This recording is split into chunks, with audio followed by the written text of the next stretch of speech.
Good afternoon, Peter Goertz. I'm a psychiatrist. As a psychiatrist, can you help patients? Now, I'll explain why I'm asking that question. First, though, recently I went to Walmart and bought a remote. Looks like a TV remote, but it's amazing. If I press one button in that remote, I can make people start talking. If I press another button, I can make them stop talking. I'm just kidding. So sometimes we wish we could control other people, specifically patients, in the sense that we want them to do well, not stop taking their medicines, etc.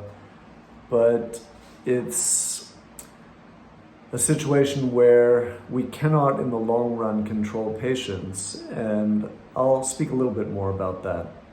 So can psychiatrists help patients? Can doctors help patients?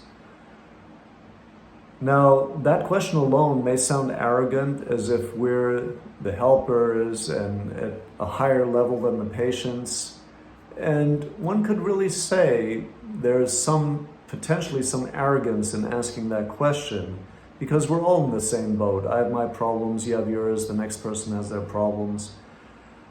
Now, what I'm talking about is, let's say an example. A patient who uses IV drugs is treated for weeks and weeks with intravenous antibiotics to get rid of endocarditis from sharing needles, and finally they're doing well enough to be discharged. The next day after they leave the hospital, they go out and inject heroin with the shared needle and get another infection potentially. So that is the type of thing that as a doctor, if you're attached to the outcome, can really potentially lead to burnout, and we have to be very careful with that, in my opinion.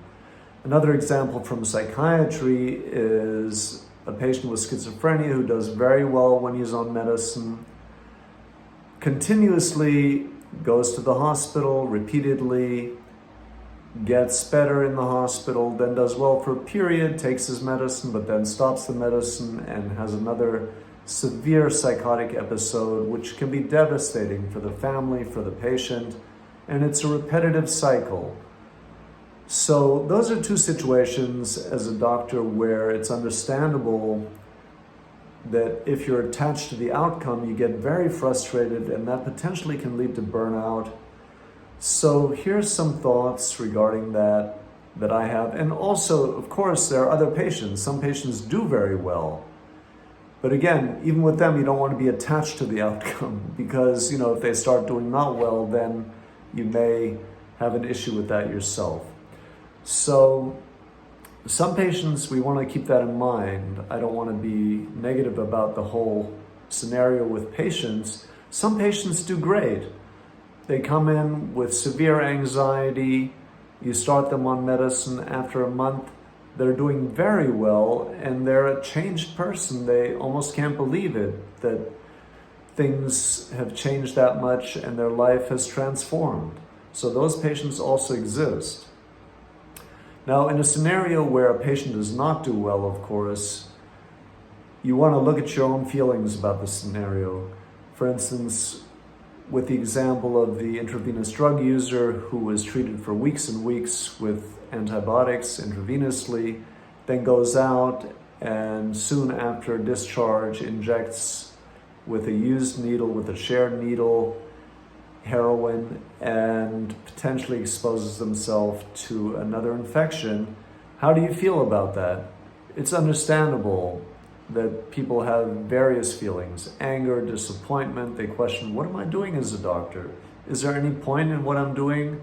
Financially, there were millions, overall with thousands and thousands of patients, millions of dollars are spent for patients like that in hospitals. What is the point, you may ask yourself? So you want to be careful going down that road of potentially, again, being attached to patients doing well, to your patients doing well. So what helps me to deal with that is, for example, that in my opinion, so-called little things can make a big difference. If you make a patient smile, that already can make their day, can make yours also. So you don't necessarily want to think about, oh, I have to cure this gentleman with schizophrenia, or I have to make sure this person never uses drugs again. If you just make them smile, if you're kind, that already can do a lot for them, in my opinion, and for you. And one example is when I was an intern on the surgical service. It was a Saturday morning. Myself and another intern were rounding on our patients in the hospital. It was pretty quiet on a weekend. And I went to the bed of a paraplegic patient. We thought he was paraplegic after he'd been stabbed in the neck when a drug deal went bad and thrown out of a car. And I had time, and I went to the patient, went to his bed, started talking with him. And of course, it's a situation where he was really troubled about not being able to move, being potentially paraplegic. And so I asked him on a whim, just because it came to me, I said, move your big toe, or move your toes. And he tried really hard, and he was able to move one of his big toes just a little bit, but you could see it. And his face just lit up. He had a big smile. So what did I do for him? In the larger scheme, maybe not much at all. But to me, in my opinion, that makes somewhat of a difference, at least, making him realize that potentially he's not paraplegic, and he smiled, like I said, from ear to ear. So we cannot, in my opinion, control patients in the long run. Ultimately, they have to help themselves. And we can, in my opinion, help them help themselves. And I don't want to sound arrogant with that, but we can provide some guidelines that may help them to help themselves. And again, in my opinion, so-called little things can be quite big. Thank you.